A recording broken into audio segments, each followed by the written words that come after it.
Ya, baik. Puji Tuhan, puji Tuhan. Haleluya. Saya kasih judul pada pagi ini, yang terkecil dan yang paling hina dipilih menjadi yang terbesar atau raja. Sekali lagi, yang terkecil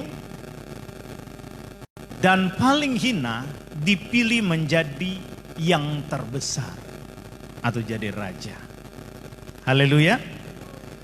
Baik, kita akan melihat dalam pembacaan pertama 1 Samuel pasal 9 ayat 21. Mari kita sama-sama bangkit berdiri untuk pembacaan awal ini.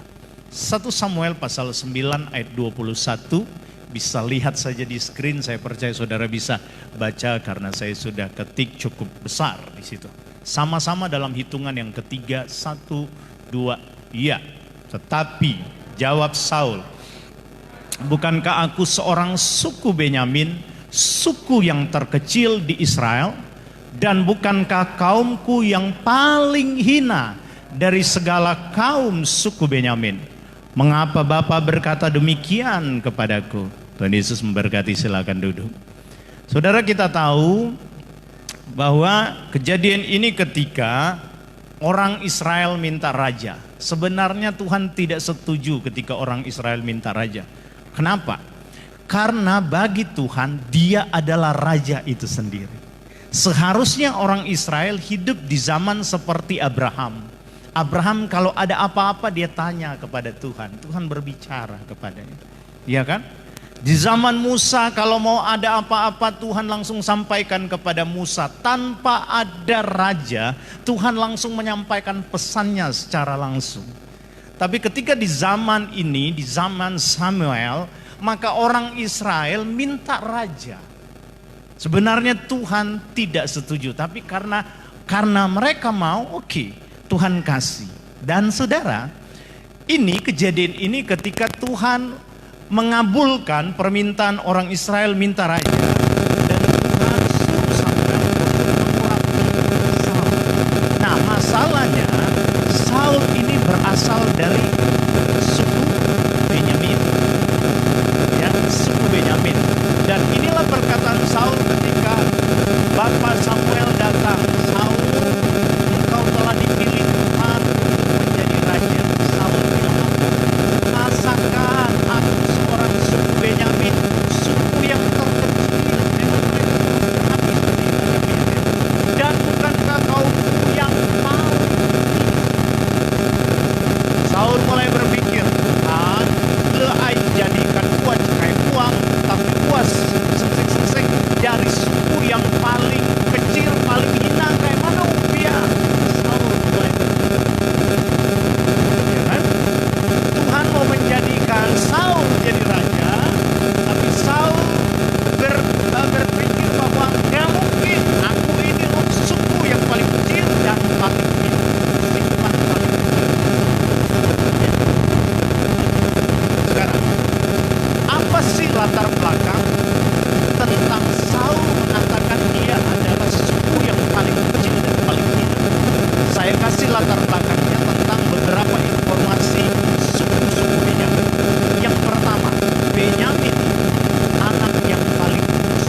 bawa motor, orang bilang itu anak saya tak kenal.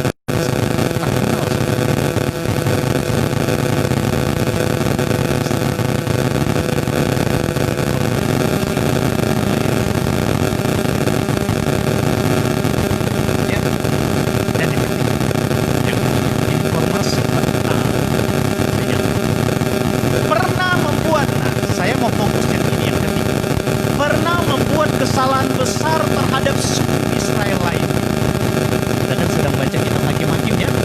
Saya percaya masih segar dalam ingatan kita tentang Hakim-Hakim pasal 19. Kita akan pergi ke sana. Nah, saya mau fokus ini. Saul sebenarnya dia ini merasa kecil, dia ini merasa hina karena memang peristiwa ini yang ketiga. Pernah suku Benyamin membuat kesalahan besar terhadap suku Israel lainnya. Hakim-Hakim pasal 19. Kita pergi ke sana. Hakim-Hakim pasal 19. Perhatikan saya baca di depan sini. Sesudah itu dibawanya lah dia masuk ke rumahnya. Jadi ini ceritanya saya mau ceritakan dulu. Ada orang Lewi, istrinya Mensero, dan istrinya akhirnya pulang ke rumah bapak. Itulah cerita ini, kalau saudara simak baik-baik dalam pembacaan Hakim-Hakim pasal 19, saudara setiap kali baca, saudara renungkan baik-baik. Itu kisah-kisah itu. Ada makna-makna yang luar biasa. Jadi ini orang Lewi, istrinya Mensero, akhirnya istrinya pulang ke rumah bapaknya selama berbulan-bulan. Kalau saya tidak salah ingat 4 bulan. Dan orang Lewi ini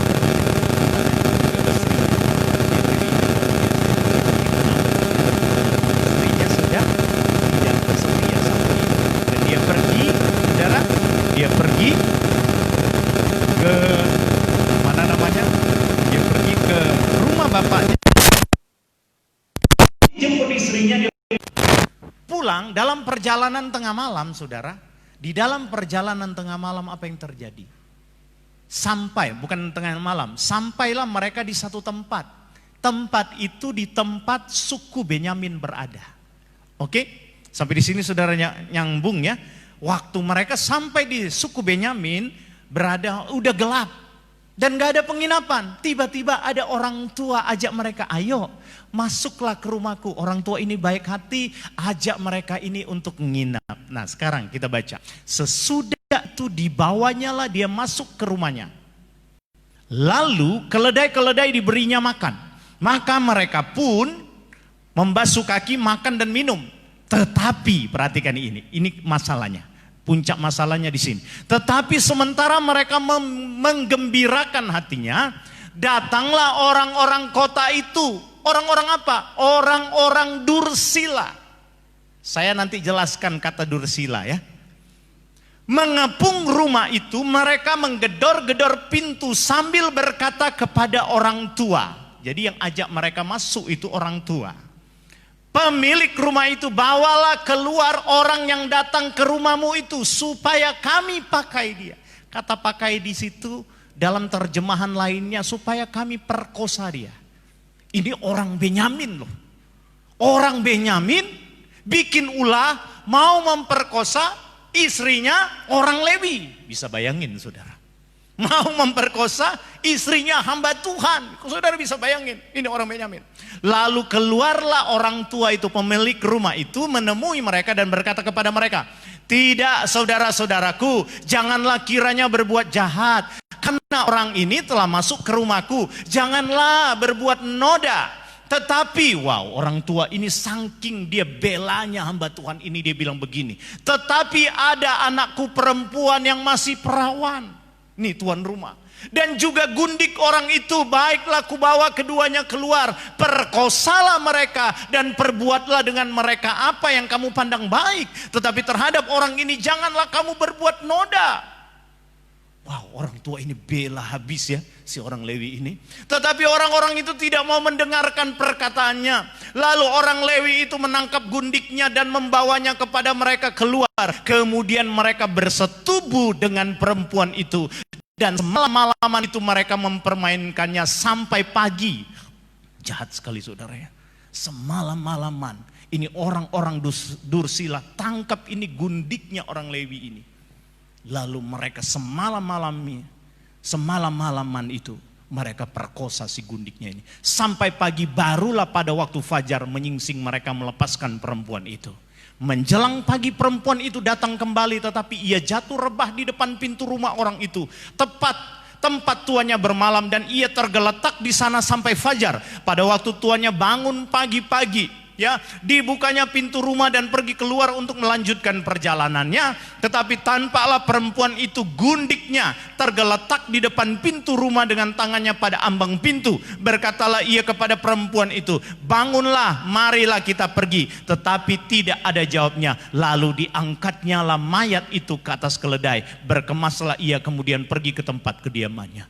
Artinya saudara, orang Benyamin ini perkosa ini gundiknya sampai mati. Kalau saudara baca terus, apa yang terjadi? Orang Lewi ini bawa pulang ke rumahnya, dia potong gundiknya. Betul ya? Di cerita itu ya, saudara sudah baca? Dia potong 12 potong, kirim ke 12 suku dengan pesan, tidak pernah ada di Israel yang terjadi seperti ini. Dengan pesan, masakan salah satu saudara kita, suku kita membuat noda di tengah-tengah kita, yang katanya kita umat yang takut akan Tuhan, tapi mereka buat noda. Itu pesannya. Waktu dia sampaikan pesan itu, saudara, apa? Berkumpul semua orang Israel. Kumpul semua tua-tua Israel datang menemui orang Lewi ini. Kita sudah baca itu. Dan dia tanya, kenapa sampai kamu lakukan, kamu sampai potong ini orang, ini gundikmu 12 potong begini. Apa maksudnya? Baru dia ceritakan, aku jemput istriku. Dan waktu itu aku di tengah malam, sudah malam, aku mampir di Gibea di tempat orang Benyamin. Aku nginap di salah satu orang tua, dia mulai ceritakan. Ada orang tua yang kasih penginapan, dia baik hati. Dan sementara kami makan minum, orang-orang Gibea, orang-orang suku Benyamin datang gedor. Dan mereka ingin membinasakan, mereka minta supaya perempuanku ini, ya, gundikku ini, dan aku kasih. Akhirnya dia cerita bla bla bla bla, dan akhirnya mereka memperkosa gundikku sampai mati. Itu sebabnya aku kirim ini perbuatan orang Benyamin. Saudara tahu, waktu dia jelaskan seperti itu, orang-orang Israel semua marah dan mereka bersumpah. Akhirnya mereka bersumpah, mereka mengepung suku Benyamin, mereka perang. Perhatikan Hakim-Hakim pasal 20, ya. Kita kan sudah baca. Saya ingin mengajar untuk refresh, tapi kita akan kembali lagi dengan ada berkat-berkat rohani yang saya dapatkan ketika saya baca ayat-ayat ini. Hakim-Hakim pasal 20 ayat 43. Mereka, siapa mereka ini? Siapa mereka ini? Halo, siapa? Orang Israel. Mereka mengepung suku Benyamin itu, mengejarnya dengan tak henti-hentinya dan melandanya sampai di depan Gibea, di sebelah timur dari Bani Benyamin. Ada tewas 18.000 orang. Benyamin punya orang 18.000 orang. Semuanya orang-orang gagah perkasa. Yang lain berpaling lari ke padang gurun, ke bukit batu Rimon. Tetapi di jalan-jalan raya masih diadakan penyabitan susulan di antara mereka. Pakai sabit rupanya, potong, ya. 5.000 orang mereka diburu sampai ke Gideon dan dipukul mati 2.000 orang dari mereka. Maka yang tewas dari suku Benyamin pada hari itu seluruhnya berjumlah 25.000 orang yang bersenjatakan pedang, semuanya orang-orang gagah perkasa. Tetapi 600 orang berpaling lari ke padang gurun, ke bukit batu Rimon, dan tinggal 4 bulan lamanya di bukit batu itu. Yang tinggal berapa saudara? 400 orang, ya, lari ke gurun bukit Rimon. Mereka tinggal 4 bulan lamanya. Tetapi orang-orang Israel kembali ke Bani Benyamin dan memukul mereka dengan mata pedang, baik manusia, baik hewan, segala sesuatu yang terdapat di sana, juga segala kota yang terdapat di sana mereka musnahkan dengan api. Lalu ayat 20, pasal 21 Hakim-Hakim, mereka bersumpah begini. Orang-orang Israel, ayat 1, telah bersumpah di Mizpah demikian, seorang pun dari kita takkan memberikan anaknya perempuan kepada orang Benyamin menjadi istrinya. Ini yang melatar belakangi ketika Saul dipilih oleh Samuel tadi. Engkau akan menjadi raja.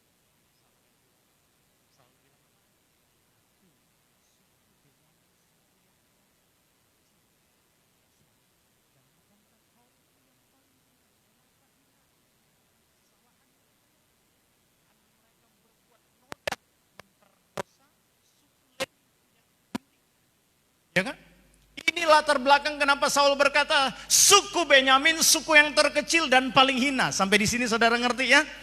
Karena dia anggap dia suku yang paling hina, paling kecil. Kenapa paling kecil? Karena yang lainnya sudah dibunuh.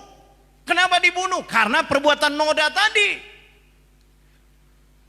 Nah sekarang, saya waktu baca ini luar biasa Tuhan. Tuhan itu memang dahsyat, katakan dahsyat. Tuhan itu nggak pernah ingat selama-lamanya kesalahan kita, amin. Betul orang Benyamin sudah berdosa, tapi ketika Tuhan mau mengangkat seorang raja, Tuhan juga pilih orang Benyamin. Sebenarnya Tuhan mau menyatakan secara tidak langsung, betul engkau sudah berdosa, tapi ketika engkau mau bertobat berbalik kepadaku, aku mengampuni kesalahanmu. Amin. Ada pesan penting yang kita harus tangkap loh saudara. Bukankah Yesus juga begitu? Amin. Yesus berkata kalau ada orang yang membenci engkau, berdoa berkati mereka. Semakin kita tahu banyak firman, harusnya semakin kita lebih mengasihi Tuhan dan mengasihi musuh kita. Amin. Haleluya. Belajarlah berdoa untuk musuh saudara. Ini gambarannya saudara lihat. Orang Benyamin sudah salah. Tetapi Tuhan ampuni dan Tuhan mengangkat mereka. Orang dari suku Benyamin, raja. Apa kata Alkitab tentang orang hina dan kecil? Apa kata Alkitab tentang orang hina dan kecil? Mazmur 22 ayat 25. Ayo kita baca yuk sama-sama. 1, 2, ya. Sebab ia tidak memandang hina ataupun merasa jijik kesengsaraan orang yang tertindas, dan ia tidak menyembunyikan wajahnya kepada itu, dan ia mendengar ketika orang itu berteriak minta tolong kepadanya. Amin. Mazmur 113 ayat 5. Ini kata Alkitab. Waktu saya baca ayat-ayat ini, wow, dahsyat. Ayat 5 mulai, kita baca sama-sama yuk dengan bersuara. 1, 2, ya. Siapakah seperti Tuhan Allah kita, yang diam di tempat yang tinggi, yang merendahkan diri untuk melihat ke langit dan ke bumi. Ia menegakkan orang yang, sekali lagi, ia menegakkan orang yang hina dari dalam debu, dan mengangkat orang yang miskin dari lumpur. Haleluya. Untuk mendudukkan dia bersama-sama dengan para bangsawan. Kalau Mazmur pakai kalimat untuk mendudukkan dia dengan para bangsawan, tapi kita baca dalam kitab Samuel tadi, Benyamin, dari suku Benyamin, dia bukan diangkat cuma duduk bersama dengan bangsawan, tapi dia menjadi bangsawan itu. Amin. Suku yang terhina, suku yang katanya kecil, sukunya yang katanya dari debu, ya digambarkan di sini dari dalam debu. Tuhan mengangkat dia jadi raja. Wow. Ia mendudukkan perempuan yang mandul di rumah sebagai ibu anak-anak. Penuh sukacita, artinya tidak ada perempuan yang mandul. Tuhan angkat perempuan-perempuan itu. Ada anak-anak yang membuat dia bersukacita. Haleluya. Saudara, waktu saya baca ayat ini, saya bilang sama Tuhan, terserah deh Tuhan. Orang mau hina saya, orang mau hina jemaat Tuhan, biarin. Hidup kita nggak pernah ditentukan oleh penghinaan orang. Amin. Promosi selalu datang dari Tuhan. Amin. Promosi datang dari Tuhan, saudara. Apa kata Alkitab tentang orang yang hina dan terkecil? Dalam Lukas pasal 9 ayat yang tidak asing. Lukas 9 ayat 48, kita baca sama-sama. Dan berkata kepada mereka, barang siapa menyambut anak ini dalam namaku, ia menyambut aku. Dan barang siapa menyambut aku, ia menyambut dia yang mengutus aku. Karena yang terkecil di antara kamu sekalian, katakan amin. Saudara mau jadi yang terbesar? Mau jadi yang terbesar? Jadi yang terkecil. Saya mau satu kesaksian ya saudara. Saya nggak khotbah panjang hari ini. Di organisasi, saudara tahu saya diangkat jadi ketua KD, Komisi Daerah Pelayanan Pemuda Remaja Kepulauan Riau. Dan di berbagai tempat di provinsi-provinsi yang lain, posisi KD ini cukup dihormati, sangat dihormati. Dan mereka punya bawahan. Kalau bikin acara, saya ada ikut acara di satu acara di Jawa Timur, itu KD jadi pemimpin, tinggal perintah, kamu ke sana, kamu ke sini. Satu kali kita Provinsi Riau, Kepulauan Riau bikin acara di Batam. Saya ketua KD dan saya yang jemput pakai mobil tamu-tamu. Ada orang bilang begini, yang kenal saya, itu ketua KD-nya. Saudara, tamu-tamu itu yang lain bilang, hah, ketua KD kok jadi sopir? Saya bilang, emang apa yang salah? Apa yang salah? Enggak ada yang salah. Betul? Beberapa minggu lalu saya sempat nasihati ada seorang anak mudi ya. Masuk di kantor, marah-marah, harga diri saya diinjak-injak.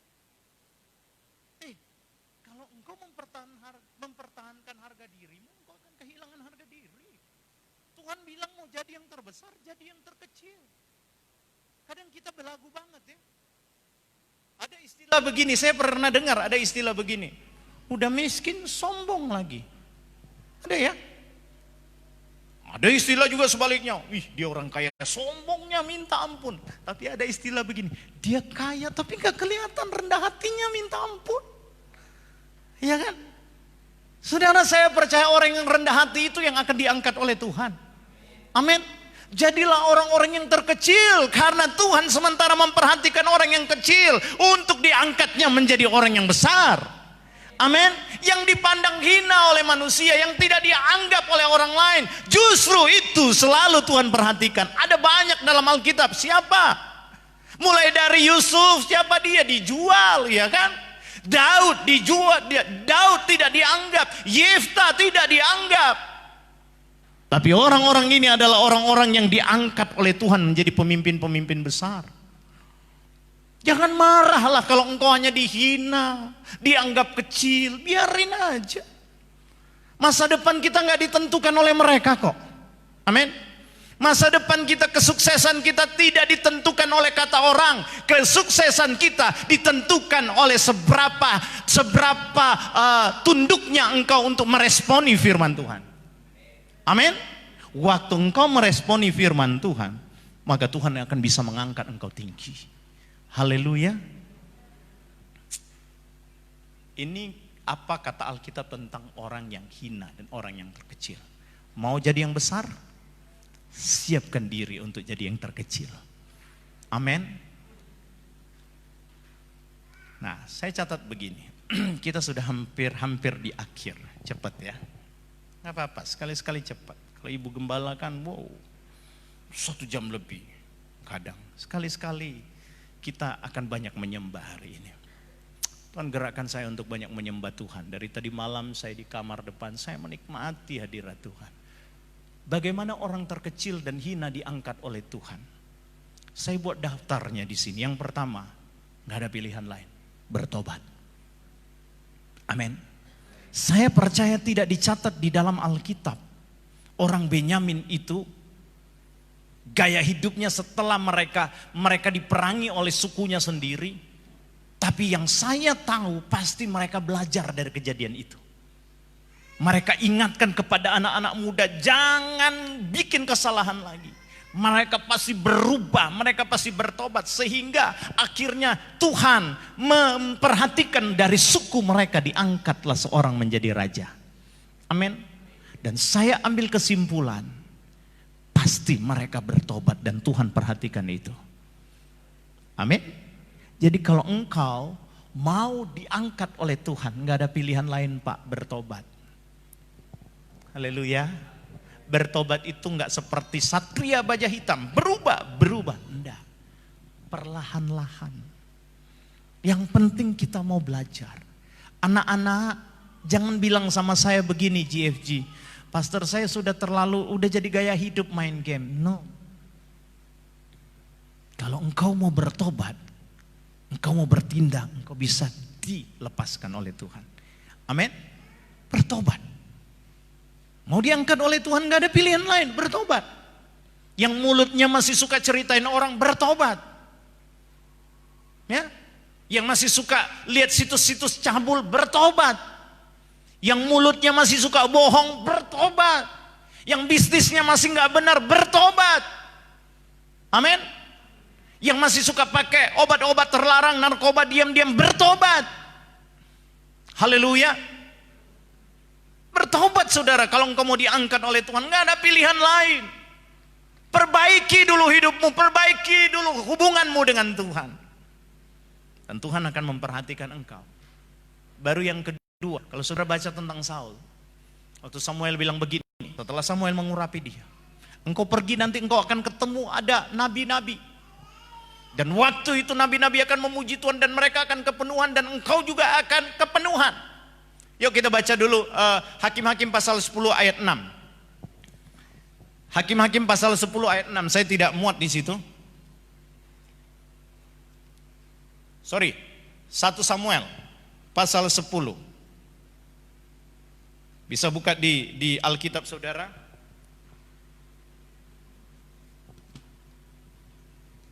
Ada yang sudah dapat? Minta tolong baca. 1 Samuel pasal 10 ayat 6. Maka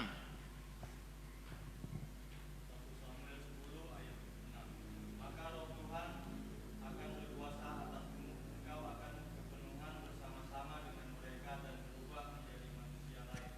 Katakan amin. Saya baca lagi, maka roh Tuhan akan berkuasa atasmu, engkau akan kepenuhan bersama-sama dengan mereka dan berubah menjadi manusia lain. Saudara perhatikan itu.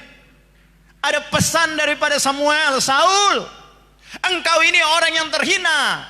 Kira-kira begitu. Engkau ini orang yang terkecil, tapi Tuhan telah mengurapi engkau. Tuhan telah memilih engkau menjadi raja dan engkau akan pergi ke sana, engkau bertemu dengan nabi-nabi di sana dan engkau akan dipenuhi oleh Roh Kudus.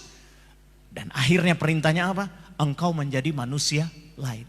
Manusia yang tadinya berkata, nggak mungkinlah aku dari suku yang paling kecil, nggak mungkinlah aku ini bodoh, nggak mungkinlah Pak Gema, wah ini behio tahu lah, wah behio tahu kau mana upiang, wah behio cow singli mau piang lah Pak Gem, wah paling hio ya, tanpa mekian nggak bisa bopiang cow tua singli lah Pak Gem.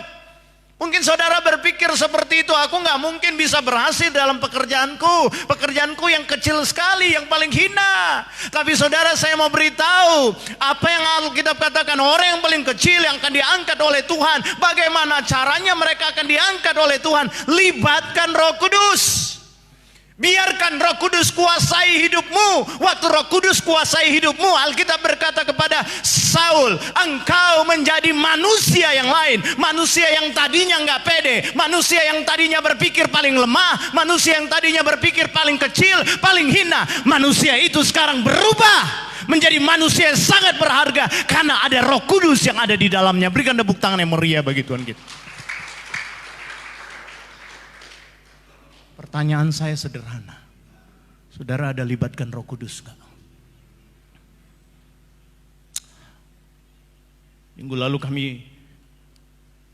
dengan Ibu Gembala menasihati, ada adik beradik yang ditinggalkan oleh ayahnya, bahkan dengan mamanya, yang beberapa minggu lalu meninggal. Kami nasihati begini, mereka menangis dengan Ibu Gembala, sampaikan sesuatu. Lalu Ibu Gembala bilang begini, ketika tante kehilangan mama, kehilangan papa di SMP dan SMA, mau makan aja seperti duri. Tapi waktu itu Tuhan memulihkan tante. Roh Kudus sendiri masuk dalam hati saya. Lalu saya mulai menyanyi, sungguh indah kau Tuhan. Saat itu hati saya dipulihkan. Waktu Ibu Gembala sementara bersaksi demikian, dua anak ini menangis. Dan ada perkataan yang keluar dari mulut saya. Kamu tahu, Roh Kudus itu pribadi. Dia itu penghibur, dia penolong, dia menguatkan. libatkan Roh Kudus. Waktu engkau libatkan Roh Kudus, waktu engkau sedih, dia hiburkan. Waktu engkau libatkan Roh Kudus, waktu engkau nggak mampu, dia mampukan engkau. Waktu engkau libatkan Roh Kudus, waktu engkau nggak tahu cara mengambil satu keputusan, dia tahu apa yang harus kau ambil keputusan-keputusan itu. Libatkanlah Roh Kudus. Mulai tanya sama Roh Kudus, apa yang harus aku lakukan? Jangan pakai cara berpikirmu sendiri. Libatkan Roh Kudus. Amin. Haleluya. Yang ketiga, bagaimana orang terkecil dan hina diangkat oleh Tuhan. Yang ketiga, tetap rendah hati. Kita lihat dalam 1 Samuel pasal 10, ayatnya yang ke-21. Ya, ayat 21 saya baca. Sesudah itu disuruhnyalah suku Benyamin. Ini waktu Samuel mau mengurapi Saul di hadapan orang-orang Israel. Sesudah itu disuruhnyalah suku Benyamin tampil ke muka menurut kaum keluarganya. Maka didapati kaum keluarga Matri. Akhirnya disuruhnya kaum keluarga Matri tampil ke muka seorang demi seorang. Maka didapati Saul bin Kis. Tetapi ketika ia dicari, ia tidak diketemukan. Dia nggak ditemukan.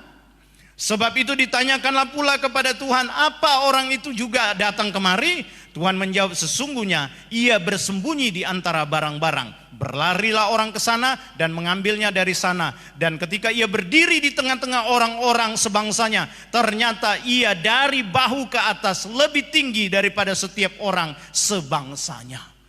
Saudara lihat. Jadi waktu ini kan Samuel sudah ngomong kan? Sebelumnya Samuel sudah ngomong, engkau sudah dipilih Tuhan. Dan Samuel menyampaikan pesan bahwa dia dipilih Tuhan menjadi raja. Sekarang dia akan dilantik dia sebagai raja di hadapan orang Israel. Dia lari, dia sembunyi. Ada dua penafsiran. Ada yang pertama, dia itu nggak pede. Nggak pede kenapa? Karena tadi sukuku kan yang paling hina, paling kecil. Saudara, saya pernah ada di titik itu. Saya orangnya sebenarnya juga nggak pede. Saya kadang-kala ngobrol sama Pak Tim bilang, Pak Gem dulu saya poci ya. Saya juga kadang gitu loh. Mau ngomong juga kadang susah. Iya loh saudara, kadang-kala datang itu membuat saya nggak pede kadang. Tapi satu kali saudara, waktu saya mulai belajar melayani Tuhan, mau berkhotbah ini dengkul seperti ini. Kataku tenyemtong lah. Gemetaran, orang Manado bilang totofore. Aduh mau naik mimbar ini gemetaran. Saya doa Tuhan, kenapa? Ada satu suara bilang begini, aku izinkan engkau gemetar supaya engkau tetap rendahkan hatimu. Saya percaya Saul, karena nggak pedean itu Tuhan izinkan supaya dia akan berlutut, dia menyendiri, Tuhan aku sebenarnya nggak mampu. Memang dalam hidup ini kalau kita dengan kekuatan sendiri nggak mampu loh saudara. Apalagi menghadapi pandemi seperti ini. Saya dapat WA dari teman-teman, ada pendeta, ada guru, dia duduk di majelis pusat hari ini dia sudah kemarin sudah 6 hari katanya nggak sadar kena COVID, istrinya kena, anak-anaknya kena. Kadang-kala kita baca itu membuat kita takut. Kita dengar di Bintan ada tambahan berapa banyak pasien, di Batam berapa banyak, semakin lama semakin banyak. Apalagi kalau jalan lewat di sini tiap hari ada ambulans, langsung pikiran kita COVID nih. Iya kan? Kadang-kala membuat kita takut, tapi saya mau beritahu, oleh karena Roh Kudus, kita mampu untuk berkata, aku kuat Tuhan. Amin. Saudara, Saul kira-kira begitu. Nggak pede, akhirnya Tuhan bawa dia untuk merendahkan diri. Suatu kali saya bertanya sama seorang hamba Tuhan besar. Om, kenapa ya Om? Hamba Tuhan ini waktu itu umurnya sekarang sudah 70-an. Itu 20 tahun yang silam, 50 lebih. Dan dia sudah berkhotbah di depan Presiden Soeharto, di depan beberapa pejabat-pejabat. Saudara, dipakai Tuhan sekali ini hamba Tuhan. Saya kesempatan untuk ngobrol dengan hamba Tuhan ini. Saya tanya, Om, saya setiap kali naik mimbar, saya pakai bahasa Manado waktu itu, kita kaki totofore, Om. Gemetaran kaki saya. Saudara tahu dia jawab begini, lu pikir cuma lu. Dia orang Manado besar di Jakarta. Gua ini sudah berkhotbah keliling dunia, sudah berkhotbah di depan presiden. Lu pikir gua nggak gemetaran? Setiap kali gua naik mimbar gua gemetaran, tahu? Tapi lu tahu nggak? Kadangkala Tuhan izinkan kita gemetaran untuk supaya kita rendah hati. Pengalaman saya, saudara, kalau sudah naik mimbar nggak ada ketakutan, biasanya nggak ada sesuatu yang terjadi. Tapi ketika menaik mimbar dengan gemetaran, dan saya mulai berkata, Roh Kudus, aku nggak sanggup, ini pekerjaanmu. Biasa Roh Kudus akan menyatakan kuasanya dalam pelayanan itu. Libatkan Roh Kudus. Hanya Roh Kudus yang akan membuat engkau rendah hati, saudara. Saya selalu pesan bagi pebisnis-pebisnis, kalau engkau nanti diberkati, jadilah pebisnis yang rendah hati. Jangan jadi pebisnis yang sombong. Jangan jadi pebisnis mentang-mentang banyak uang, maki sana maki sini kepada karyawan, saudara. Jangan. Jadilah pebisnis yang rendah hati, saudara. Amin. Tetap rendah hati. Bagaimana caranya? Libatkan Roh Kudus. Dan yang terakhir, bagaimana orang kecil dan hina diangkat oleh Tuhan. Yang keempat, respon yang benar dan tebal telinga terhadap hinaan dan perkataan negatif orang terhadap kita. Saudara ngerti nggak maksudnya? Tebal telinga. Biarin aja. Mau biarin aja, belajar sama Pak Asun. Ya Niko ya. Jadi omongin gimana? Nyinyi aja deh. Pak Asun tuh udah gak ada perasaan kali ya. Ya. Lihat ya, 1 Samuel 10 ayat 27. Yuk kita baca. Ini saya muat. 1 Samuel, ini ayat terakhir ya. 1 Samuel 10 ayat 27. Kita baca ya. Ini setelah Saul dilantik jadi raja, orang-orang Israel ada sebagian semuanya senang, tapi ada sebagian, lihat. 1 Samuel pasal 10 ayat 27. Kita baca sama-sama. 1, 2, iya. Tetapi orang-orang dursila berkata, masakan orang ini dapat menyelamatkan kita? Mereka apa? Menghina dia dan tidak membawa persembahan kepadanya, tetapi ia apa? Siapa yang pura-pura tuli? Siapa? Saul. Waktu dia dilantik jadi raja, orang semua senang, tapi ada orang dursila, kata Alkitab, menghina dia. Gak mungkin dia bisa jadi pemimpin kita, gak mungkin dia bisa jadi raja kita, gak mungkin dia bisa menyelamatkan kita. Ini orang-orang dursila. Dalam bahasa Ibrani kata dursila beleyahal. Nah tadi ada ya kalimat dursila ya. Artinya orang jahat, artinya orang jahanam, artinya orang tidak apa? Halo, saya Tuhan kasih begini. Saudara, kalau ada orang yang ceritain saudara, kalau ada orang yang hina saudara, bodoh amat, tebalin telinga, pura-pura tuli aja. Amin. Nggak usah didengarin. Pura-pura tuli itu dalam bahasa Ibraninya teken pongo. Sorry, itu bukan bahasa Ibrani, itu bahasa Manado. Teken pongo, pura-pura peka kata orang Melayu. Iya kan? Jadi saudara, kalau dihina, diceritain orang, pura-pura peka, nggak usah didengarin. Orang dursila itu orang jahat, orang jahanam, orang tidak berguna. Orangnya aja nggak berguna, apalagi perkataannya. Sampai di sini saudara ngerti? Tapi bukankah banyak kali kita terpancing dengan penghinaan orang? Betul? Bukankah banyak kali kita terpancing dengan pelecehan orang jelekin kita, kita marah? Kadangkala saya terpancing, tapi waktu saya terpancing akhirnya saya ingat kisah ini. Teken teken pongo. Pura-pura tuli aja. Biarin aja kayak Pak Asun tuh ya. Biarin aja. Pak siapa tuh? Niko yang besar-besar. Coba, Niko. Kemarin rokok besar-besar.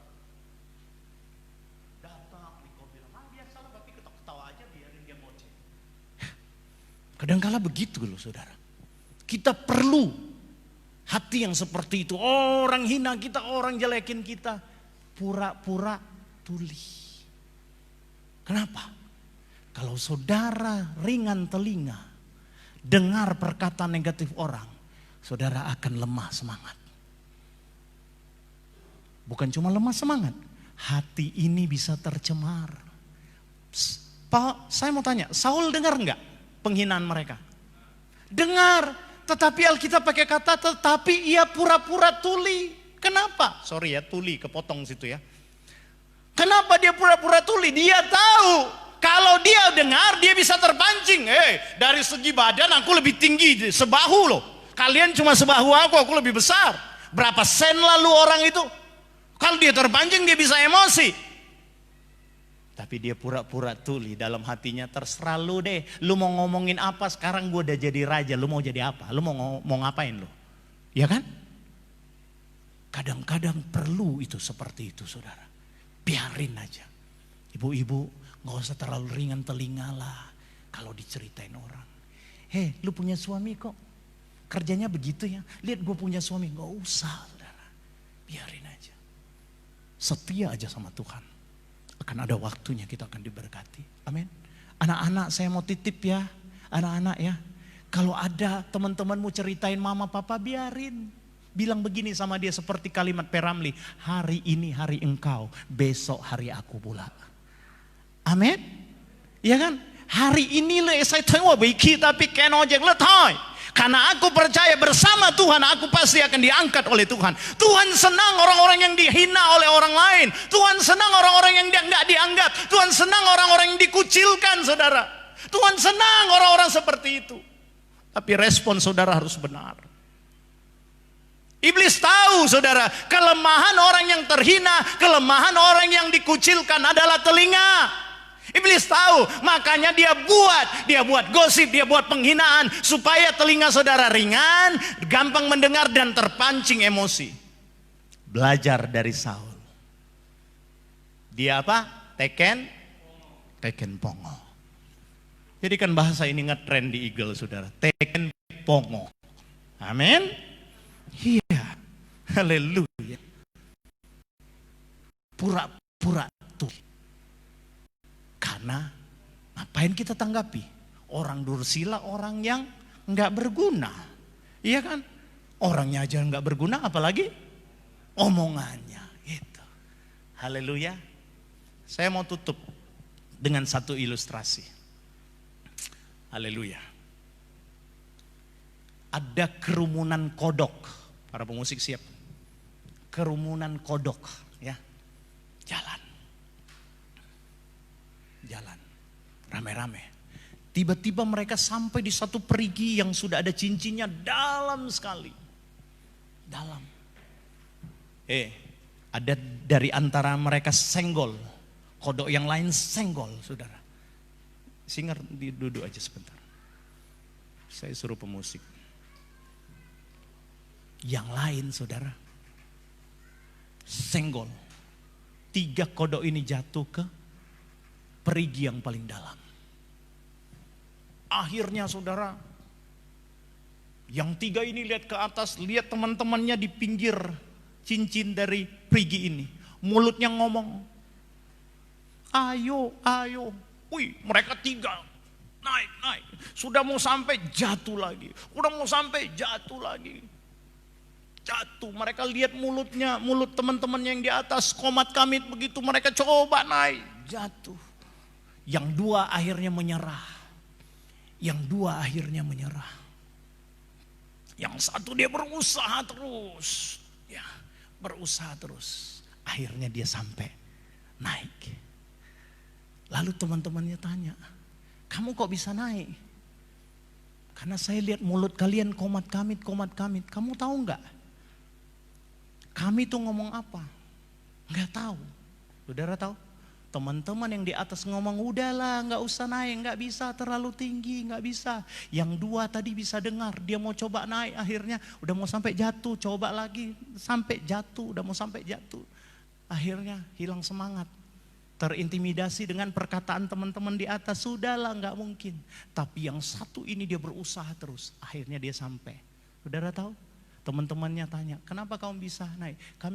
Saya cuma lihat mulut kalian goyang-goyang. Kamu tahu nggak apa yang kami katakan? Aku nggak dengar, aku cuma lihat mulut kalian goyang-goyang.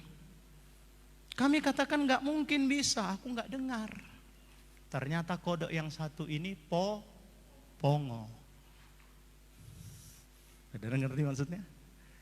Ngerti maksudnya?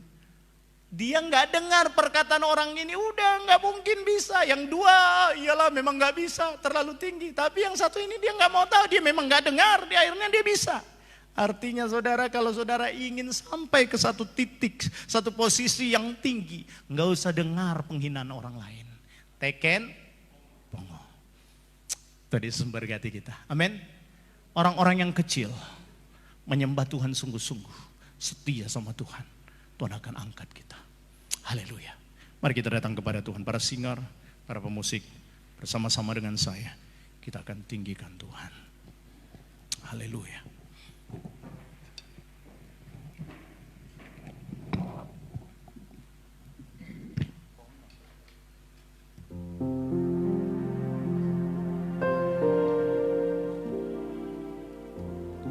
Ku ingin menikmati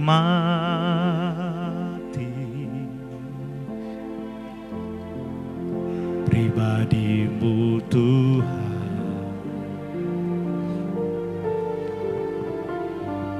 seperti Rosario,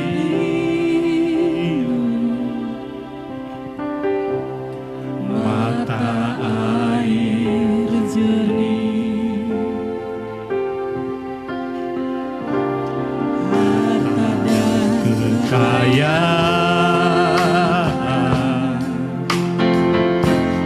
pangkat emas dan perak, tak sebanding denganmu, tak sebanding denganmu. Yesus kekasihku,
sembah Tuhan, pribadi-Mu Tuhan, seperti rusa rindu, mata air jernih, harta dan kekayaan,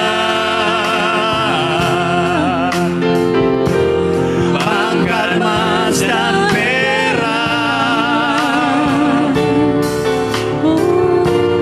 tak sebanding denganmu. Yesus kekasihku. Mari sama-sama bangkit berdiri, katakan menikmati Tuhan.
pangkat emas dan perak, pangkat emas dan perak, tak sebanding denganmu. tak sebanding denganmu. Yesus kekasihku. Sekali lagi, harta dan kekayaan, harta dan kekayaan, pangkat emas dan perak, tak sebanding denganmu. Yesus kekasihku. Saudara, kita tenang sejenak. Ada banyak orang marah ketika hartanya habis. Ada banyak orang marah ketika jabatannya diambil daripadanya. Ada banyak orang marah ketika dia dihina. Tapi kita belajar. Tuhan gak pernah biarkan orang-orang yang terhina. Tuhan mengangkat Saul, meskipun dia dari suku yang paling kecil dan paling hina.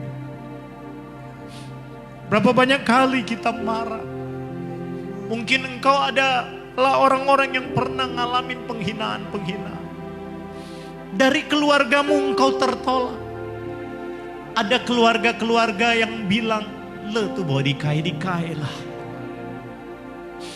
Engkau tidak akan pernah berhasil. Kau sama seperti bapakmu yang bodoh. Kau sama seperti ibumu